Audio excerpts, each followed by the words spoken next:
नमस्कार साथियों, आपका पेट्रोल पंप यूट्यूब चैनल में आपका स्वागत है। जो लोग पेट्रोल पंप के व्यवसाय से जुड़ना चाहते हैं और जिन्होंने अभी तक आवेदन नहीं किया है, उनके लिए एक बहुत बड़ी खबर आई है कि पेट्रोलियम कंपनी द्वारा जो फॉर्म भरने की जो आखिरी तिथि 27 सितंबर थी, उसे बढ़ाकर 17 अक्टूबर कर दी है। तो आइए जानते हैं कैसे फॉर्म भरा जाता है बिना किसी गलती के। उसे शुरुआत करने से पहले मैं आपको बता दूं कि पेट्रोल पंप आवेदन करने के लिए सिर्फ एक ही वेबसाइट उपलब्ध है, जिसमें तीनों ऑयल कंपनी के पेट्रोल पंप के लिए आवेदन किया जा सकता है। उसका नाम है पेट्रोल पंप डीलर चयन .in। ध्यान रखिए, मार्केट में इसी तरह की कई फेक वेबसाइट बनाई गई हैं, जिसके द्वारा कुछ लोग गलत तरीके का इस्तेमाल करके लोगों को फ़ोन करते हैं और उनसे पैसों की डिमांड करते हैं। तो कृपया इन सब चीज़ों से बचिए, सिर्फ इस वेबसाइट का ही यूज़ कीजिए। तो आइए देखते हैं किस तरह से आवेदन करते हैं। सबसे पहले पेट्रोल पंप डीलर चयन पे आप पेज ओपन कर लीजिए। इसमें आपको दिखाई देगा 2018, 2023 सामने स्क्रीन पे दिखाई दे रहा है। तो 2023 आपको सिलेक्ट करना है, क्योंकि पहले भी एडवर्टीज़मेंट आया था वो 2018 का था। हमने 2023 सिलेक्ट किया है। इसमें आपको दिख रहा होगा रजिस्टर्ड नाउ, एप्लीकेंट लॉगिन और एडमिन लॉगिन। इसमें सबसे पहले आपको रजिस्टर नाउ करना होगा और अपने प्रोफाइल बनानी होगी। इसके बाद ही आप उसको लॉगिन कर सकते हैं। यदि आपने रजिस्ट्रेशन करा लिया है तो आप सीधा एप्लीकेंट लॉगिन भी कर सकते हैं और आगे फॉर्म भर सकते हैं। तो सबसे पहले मैंने रजिस्टर नाउ वाले जो ऑप्शन है, टैब है, उसको मैंने ओपन किया है। उसमें हम लोग कैसे रजिस्ट्रेशन करना है वो सीखते हैं। सबसे पहले आप देख सकते हैं स्क्रीन पर, उसमें नाम दिया गया है। तो जो एप्लीकेंट है उसको वो अपना नाम फिल करेगा। उसके बाद में आप इसमें ईमेल आईडी एंटर करेंगे, जो कि परमानेंट रहेगी, वो चेंज नहीं की जा सकती है। ईमेल आईडी सबमिट करने के बाद आपके मेल पर ओटीपी जनरेट होगा। उस ओटीपी को आपको यहाँ पर सबमिट करना होगा। इस बात का ध्यान रखना है कि जो भी आपका नाम एंटर करेंगे, वो नाम की स्पेलिंग आपके रिकॉर्ड से मैच करनी चाहिए। यदि कुछ भी उसमें डिफरेंस है, तो जो 10th की मार्कशीट है उसमें जो स्पेलिंग है वही मान्य होगी।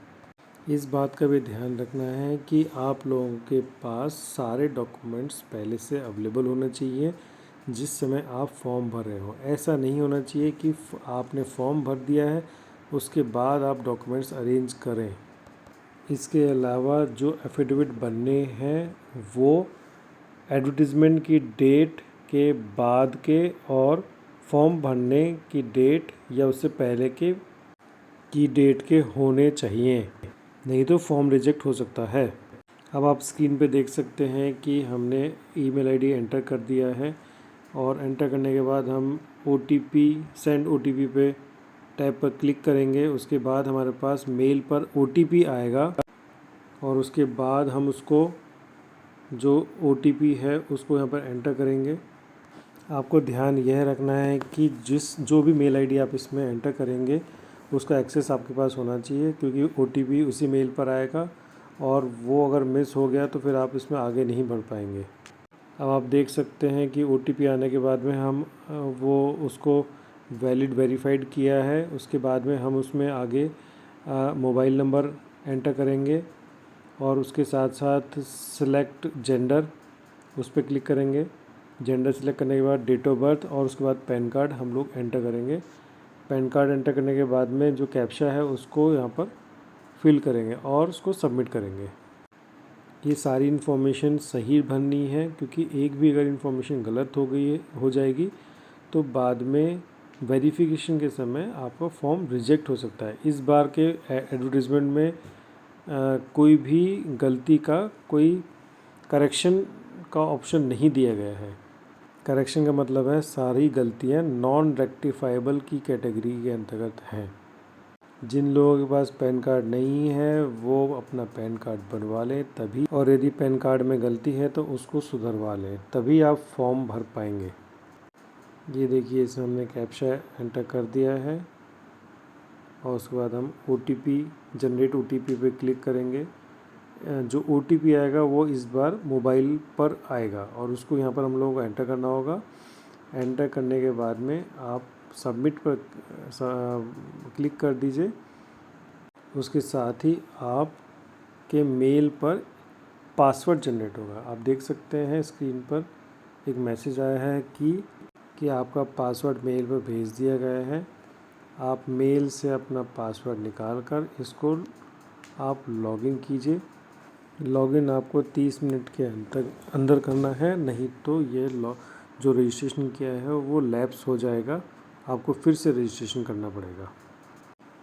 कृपया हमारे इस चैनल को ज़रूर सब्सक्राइब करें, लाइक करें और शेयर करें।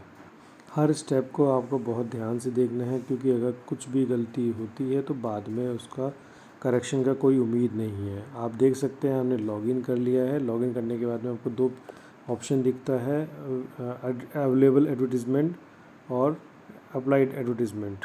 सबसे पहले आपको अवेलेबल एडवर्टीज़मेंट पे क्लिक करना है, क्योंकि इसी से ही आप सर्च कर सकते हैं कि कौन सी लोकेशन पे आपको अप्लाई करना है। तो आप देख सकते हैं इसमें फ़िल्टर करने की ऑप्शन है।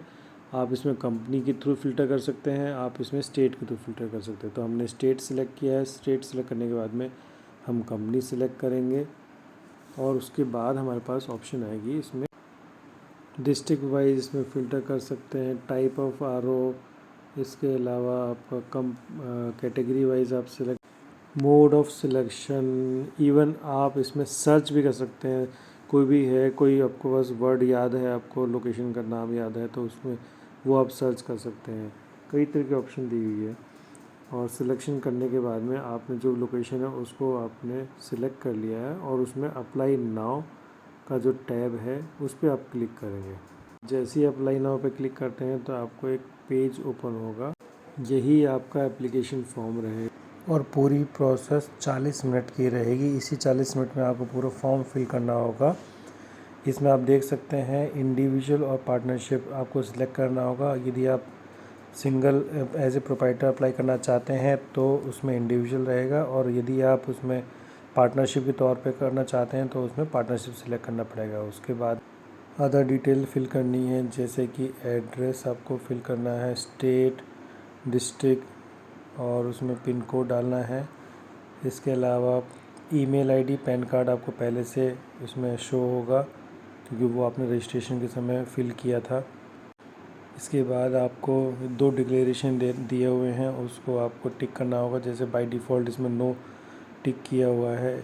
मल्टीपल डीलरशिप नॉर्म्स के अनुसार एक फैमिली यूनिट में कोई भी आपके परिवार का ऑयल कंपनी में कोई एम्प्लॉय नहीं होना चाहिए। इसके साथ ही साथ फैमिली यूनिट में कोई भी ऐसी डीलरशिप नहीं होनी चाहिए जो ए साइट की कैटेगरी के अंतर्गत आती हो, जैसे कि RO dealership, SKO LDO dealership या LPG डिस्ट्रीब्यूटरशिप नहीं होनी चाहिए, और ना ही कोई आपके पास LOI हो जब आप फॉर्म भर रहे हों। इसका मतलब यह हुआ कि यदि आपके पास पहले से ए साइट की कैटेगरी का डीलरशिप या डिस्ट्रीब्यूटरशिप है तो आप दोबारा से कोई भी ए साइट कैटेगरी का पेट्रोल पंप नहीं ले सकते हैं। और यदि आपके पास बी साइट की कैटेगरी का कोई डीलरशिप है तो आप कोई ए साइट के लिए अप्लाई नहीं कर सकते हैं। ए साइट कैटेगरी के डीलरशिप का मतलब है जिसमें कंपनी द्वारा इन्वेस्टमेंट किया जाता है, और बी साइट डीलरशिप का मतलब होता है जिसमें लैंड ओनरशिप डीलर की ही होती है और साथ ही साथ इन्वेस्टमेंट डीलर को ही करना होता है।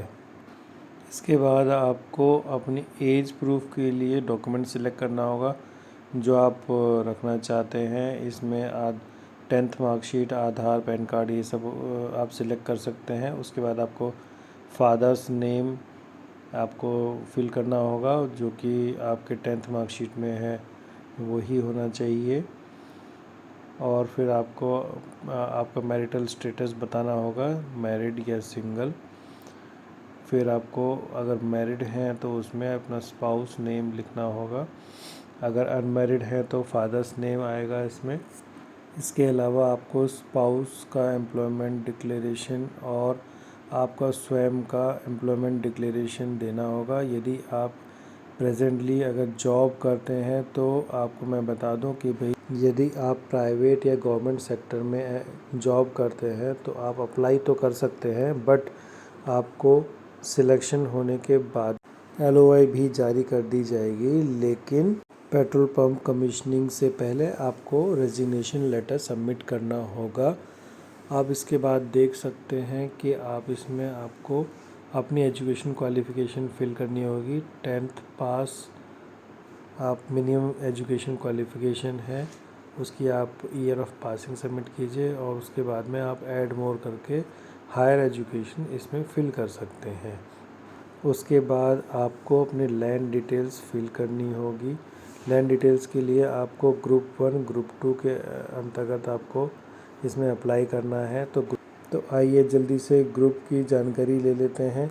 ग्रुप 1 के अंतर्गत वो लैंड आएगी यदि ज़मीन आपके नाम से या फिर आपके फैमिली मेम्बर, जिसकी डेफिनेशन ब्रोशर में भी दी गई है, के नाम से या तो पैतृक है या फिर रजिस्टर्ड लीज डीड है या फिर सेल डीड है या गिफ्ट डीड, तो वो ग्रुप 1 की कैटेगरी के अंतर्गत आएगा। और यदि यह नहीं है तो आप किसी से एग्रीमेंट भी करा सकते हैं सेल के लिए या फिर रजिस्टर्ड लीज के लिए आफ्टर सिलेक्शन, तो वो ग्रुप 2 की अंतर्गत आएगा। SC और ST कैटेगरी के एप्लीकेंट्स के लिए एक सुविधा दी गई है कि यदि उनके पास ज़मीन उपलब्ध नहीं है तो वो बिना ज़मीन के भी अप्लाई कर सकते हैं। उनको कंपनी द्वारा एक चांस दिया जाएगा। यदि ग्रुप 1 ग्रुप 2 के अंतर्गत कोई एप्लीकेंट्स उपलब्ध नहीं है तो ग्रुप 3 एप्लीकेंट्स को 3 महीने का समय दिया जाएगा ज़मीन ढूंढकर अप्लाई करने के लिए। अभी आप देख सकते हैं कि इसमें हमने लैंड की डिटेल्स फिल कर दी हैं। आपको खसरा नंबर बहुत सोच समझकर भरना होगा, क्योंकि खसरा नंबर, विलेज नेम, ये सब चीज़ें मैंडेटरी थिंग्स हैं। अगर इसमें आपने गलती कर दी है तो फिर बाद में रेक्टिफाई नहीं हो पाएगी और आपका लैंड विजिट के समय रिजेक्शन हो जाएगा। प्लॉट डायमेंशंस जो इसमें बाय डिफ़ॉल्ट दिखाता है वो कंपनी द्वारा फिक्स की गई है, मिनिमम रिक्वायरमेंट है। यदि आप उससे बड़ा प्लॉट भी देना चाहते हैं तो वो भी आप इसमें एंटर कर सकते हैं। यदि आप इसके अलावा उसी स्ट्रेच में कोई दूसरा प्लॉट भी ऑफ़र करना चाहते हैं तो उसके लिए भी ऑप्शन दी गई है, do you want to offer another plot, तो वो भी आप इसमें अप्लाई कर सकते हैं। ये फिल करने के बाद में आप इसमें एक बार क्रॉस चेक कर लीजिए ऊपर कोई डिटेल्स, कोई गलती तो नहीं हुई है। इसके अलावा सेल डीड, लीज डीड या खसरा खतौनी में जितने लोगों के लैंड ओनर्स के नाम अपीयर हो रहे हैं वो को ओनर की कैटेगरी के अंतर्गत आते हैं, इसलिए उन सभी के नाम यहाँ पर फिल करने ज़रूरी हैं और उनसे अपेंडिक्स 3 जो एफिडेविट है वो लेना ज़रूरी है। अपेंडिक्स 3 लैंड ओनर या को ओनर के नाम से ही परचेज़ करना होता है और नोटरी करानी होती है। यह फिल होने के बाद में आपको अंडरटेकिंग अपीयर होगा, उसको आप पढ़ लीजिए। पढ़ने के बाद में आप उसे एक्सेप्ट कीजिए और उसके नीचे आपका डिक्लेरेशन होगा, उसको भी आप पढ़ सकते हैं। और फाइनली आपको फ़ोटोग्राफ और अपने एक प्लेन पेपर पर किए हुए सिग्नेचर वो अपलोड करना होगा। तो पहले से आप जो है इसको स्कैन करके रख लीजिए अपने कंप्यूटर, PC या फिर मोबाइल में, और उसके बेसिस पे आप इसको स्कैन अपलोड कर दीजिए और उसके बाद फॉर्म को सेव कर दीजिए। यदि आप डायरेक्टली उसका सबमिट करते हैं तो डायरेक्ट वो पेमेंट की ऑप्शन पर चला जाएगा। दोनों ऑप्शन आपके पास है, लेकिन मेरा ये मानना है कि आप पहले ऊपर पूरे फॉर्म को अच्छे से पूरा पढ़ लीजिए एक बार फिर से, और उसमें सारी कंडीशंस हैं उसको जो आपने फिल किया है उसको देख लीजिए। यदि उसमें कोई गलती है तो तुरंत उसको सुधार लीजिए। उसके बाद ही आप इसमें पेमेंट की ऑप्शन पर जाइएगा। एक बार पेमेंट होने के बाद में फॉर्म सबमिट हो जाता है। यदि उससे पहले जो भी चेंज करना चाहते हैं वो आप कर सकते हैं। हर कैटेगरी और टाइप ऑफ रिटेल आउटलेट के हिसाब से फ़ीस डिसाइड की हुई है। आप जो भी आप सेलेक्ट जिसमें भी आप फॉर्म भर रहे हैं उसके हिसाब से ऑटोमेटिकली बाय डिफ़ॉल्ट फ़ीस ऊपर अपीयर हो जाती है। और फाइनली हम लोगों ने ये पूरा फॉर्म चेक कर लिया है। अब हम इसको सबमिट कर रहे हैं। सबमिट करने के बाद में अभी ये सीधा पेमेंट ऑप्शन पे आ गया है। आप इसमें टर्म्स एंड कंडीशन उसको एक्सेप्ट कीजिए और एक्सेप्ट करने के बाद में आपका प्रोसीड टू पे कर दीजिए। ये करने के बाद में आपके सामने जो पेमेंट गेटवे है वो अपीयर होगा। इसमें बैंकिंग मोड में आप डेबिट क्रेडिट कार्ड या इंटरनेट बैंकिंग और अभी क्यूआर कोड के थ्रू भी आप पेमेंट कर सकते हैं। यहाँ देख सकते हैं हमने डेबिट कार्ड के थ्रू पेमेंट किया है और उसके बाद ओटीपी जनरेट हुआ है। ओटीपी सबमिट करने के बाद में हमारा ये फाइनली फॉर्म सबमिट हो गया है। फॉर्म सबमिट करने के बाद आप लॉगिन करके देखिए और उसमें अप्लाइड एडवर्टीजमेंट पर क्लिक कीजिए। उसमें आपको अपीयर होगा पेमेंट रिसिप्ट और फॉर्म जो आपने अप्लाई किया है उसको दोनों डाउनलोड करने की ऑप्शन आएगी, वो आप डाउनलोड कर लीजिए। यह वीडियो आपको कैसा लगा कृपया मुझे कमेंट्स में लिख के बताइए और मेरे चैनल को सब्सक्राइब कीजिए ताकि मैं और भी इन्फॉर्मेशन आपके साथ शेयर कर सकूं। क्योंकि गलत जानकारी देने वाले बहुत लोग बैठे हुए हैं, लेकिन सही जानकारी कुछ लोग ही देते हैं। मिलते हैं मेरी अगली वीडियो में सही इन्फॉर्मेशन के साथ। तब तक के लिए जय हिंद।